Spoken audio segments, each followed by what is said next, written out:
What's your passion? 3, 2, 1. Hello, everybody, and welcome. Always get invaded by this. Welcome to episode 52 of the Showerpodcast, the podcast where I'm in my shower and you do you. I'm your host, Chip, and I really mean it. What's your passion? And do you really have one?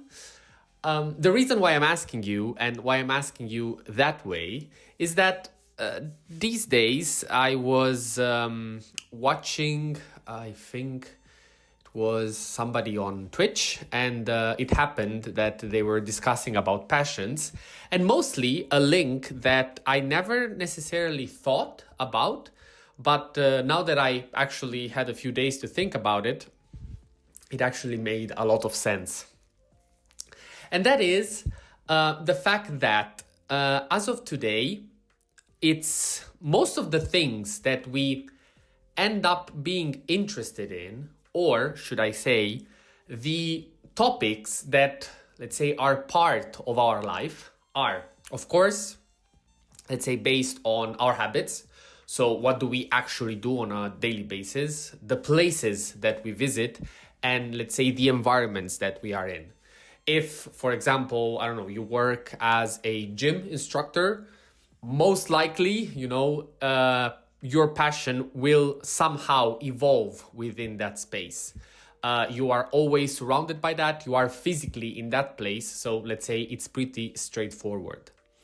And this was more or less the case also in the past. The ability and the exposure of people to passions and to activities was highly, let's say, linked to what they had around. I can imagine, again, the other normal, let's say, story of, let's say, having your dad, your mom, your relatives that either have a personal business that is, let's say, linked to manufacturing something, so any kind of art of production, or simply any other, let's say, passion that gets, let's say, not inherited, but the other way around. It's just I don't remember how to say it. But let's say that you inherit from your dad, your mom, or any kind of, let's say, passion that you see up growing and that, let's say, increases your exposure, interest, and curiosity around that topic. And again, those two examples that I let's say showed you, I think it's something that everybody is accustomed to. And when I mean everybody, is that both, let's say, us that, let's say, are a bit younger, but also I think if you ask your parents, your grandparents, or whomever, let's say these are the normal, let's say, patterns in which, you have a passion blooming. Nowadays, though, there is a third way, and that space lives exclusively online. And what I mean by that is that there are these magical and beautiful algorithms that try desperately to understand and pinpoint you in the direction and in a space of interest that matches as much as possible your persona. And on paper, that would be nice, without, though, we have to also remember that these algorithms are also made for you to be kept as much as possible onto those platforms. Therefore, let's say they try to give you what you like, of course. So they know if, I don't know, Chip is interested in something specifically, I will propose to him as much content within that space as possible so that he will keep on watching. Perfect. But at the same time, besides those topics, I will also try to give him stuff that will, let's say, generally keep him there, because other people that are not like him, but let's say that resemble some of his interests, we're interested in.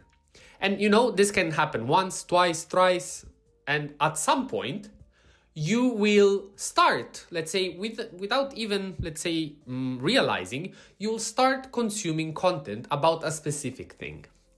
And your passion, let's say, might start growing. You get interest and you try to look into it. The problem is that this exposure is so different compared to the natural one, because the speed at which you can search content, you can consume content and let's say arrive at a very superficial but very wide, let's say, knowledge around the thing that interests you.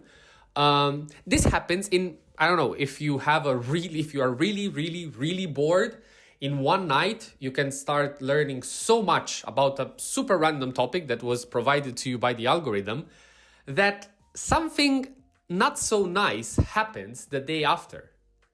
Because, I mean, it happened to me so many times, but I'm sure that happened also to you. You got so deep, you've seen so much in a certain night, a day passes, and you don't think about it. Because you consume that kind of content. Let's say the algorithm wants to propose the next thing because it wants to see, okay, maybe this works best, you know? So you will have forgotten about your passion in one day. Now, one day, of course, it's extraordinary, but it can be 1 week. And the, let's say, scary part, and the thing that also, you know, scares me a bit, is the fact that it is becoming way harder to, let's say, match what being passionate about something means. And let's say the qualities that you need in order to make that passion grow are time, dedication, and actually also, let's say, trying to see how good you are at that, how much you are actually interested in that. Whereas, let's say we fake this kind of knowledge that I was telling you about, because again, you say to yourself that you know enough about it, and therefore you pass to the next thing. This doesn't apply, of course, to the real passions that you grow. You know, for example, I don't know. For me, it could be, as I mentioned already in many episodes, racket sports. For me, how much content you're gonna throw at me, I'm gonna watch more, and I'm gonna keep that in my life.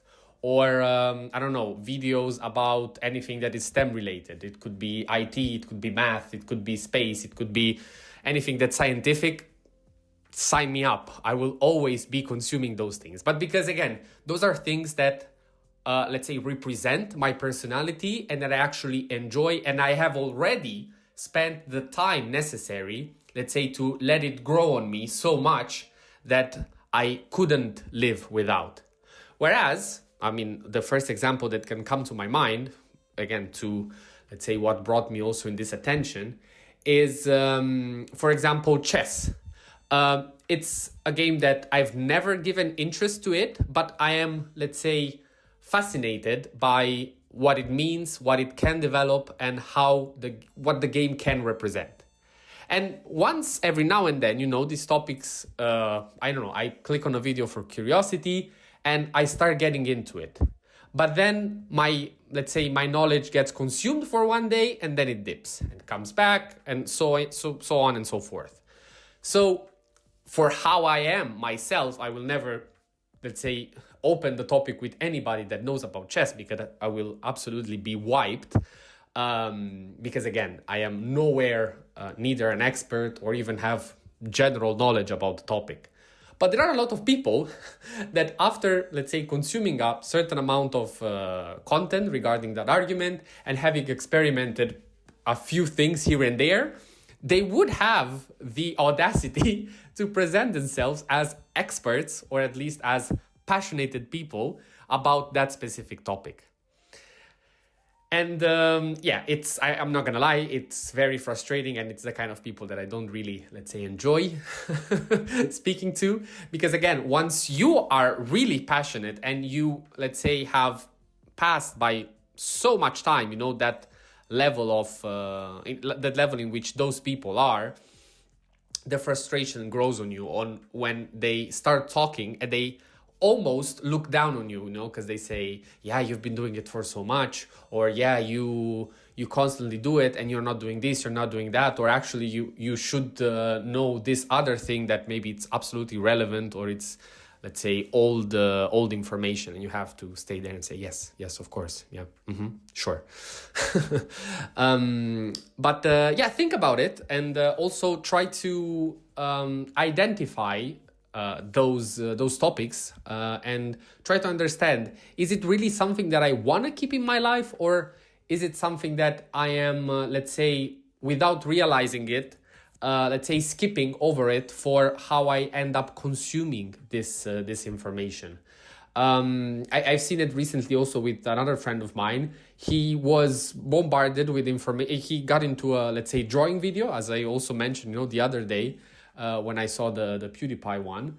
And also immediately the algorithm tried giving me so many other videos regarding that content, but it's not something that I was interested in, so I skipped on them. But he started going fully, vertically on it, and from one day to another he was like, yeah, I want to become an artist or whatever. And I was like, man, you have so much on your plate, you don't want to become an artist. And even if you do, this is not necessarily the right way to approach it. Because again, you are exposed to perfection, to something amazing, and then when you try and doing it, you're maybe not that great. You do it once, twice, and then you skip on it. But the only way to grow that passion is to accept the process, start doing it, being bad again, being bad once again, and maybe at some point, you'll become decent at it.